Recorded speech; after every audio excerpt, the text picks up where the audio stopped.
La grève des pilotes de la RAM sera donc prolongée et ce jusqu'au 17 août. Il s'agit du 4e mouvement en un mois.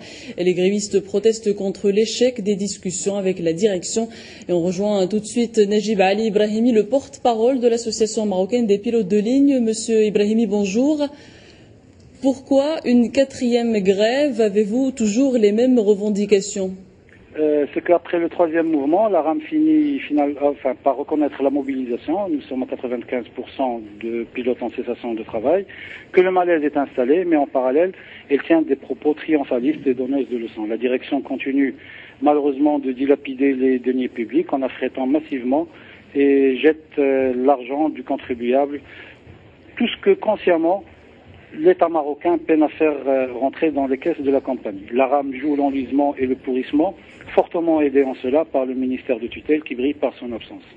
Alors, votre association est l'unique syndicat auquel adhèrent plus de 90% des pilotes. Votre mouvement a donc été suivi, mais la direction de la RAM annonce toujours pouvoir assurer la totalité des vols. Comment expliquez-vous? Juste une petite précision, nous ne sommes pas un syndicat, nous sommes une association professionnelle. Ce qu'on voudrait ajouter, c'est que les déclarations qui ont été faites par la RAM d'assurer 100% des vols, alors que 95% des pilotes, comme je vous ai dit, sont en cessation de travail. C'est de la pure désinformation. Et au lieu de traiter le problème, la RAM préfère dilapider tout son argent et en recrutant encore des étrangers qui coûtent plus cher pour remplacer les 16 commandants de bord marocains à qui on a annulé le détachement. Et on tient à préciser qu'il n'y a aucun transfert de privilèges. Au contraire, les Marocains qui acceptent d'être transférés à Atlas Blue en contrepartie de leur promotion acceptent de faire baisser leur salaire et de travailler dans des conditions moins favorables que les étrangers qui sont recrutés et moins que les commandants de bord qui sont à la RAM. La grève se poursuit jusqu'au 17 août. Donc, si ce mouvement n'apporte pas de résultats, comment comptez-vous réagir, Monsieur Ibrahimi? Il faut dire qu'actuellement, des contacts officieux et officiels ont été pris avec quelques partis politiques et décideurs du pays.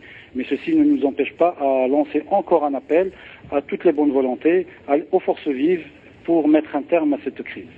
Monsieur Najib Ali Ibrahimi, merci d'avoir répondu à nos questions. Je rappelle que vous êtes le porte-parole de l'association marocaine des pilotes de ligne. Pour connaître la réaction de la direction, nous avons joint la directrice de communication de la RAM, Raja Ben Saoud. On l'écoute. Alors, en dépit d'un appel au dialogue lancé par Wayla Maroc, un nouveau mouvement de grève vient d'être déclenché par l'association marocaine des pilotes et c'est le 4e mouvement en moins d'un mois. Cette nouvelle grève a été engagée par surprise, sans aucun préavis et quelques heures seulement à l'issue d'un autre mouvement de grève qui venait de se terminer. Par solidarité avec les passagers, Royal Air Maroc a engagé des moyens importants et ses équipes sont mobilisées en vue d'assurer le transport de nos passagers et un dispositif opérationnel est mis en place en vue de couvrir les vols programmés dans le réseau de la compagnie. Ces mesures ont permis, malgré une forte absence des pilotes en raison de leur participation à la grève, il a permis d'assurer depuis le début du mouvement entre 91 et 100% des vols programmés.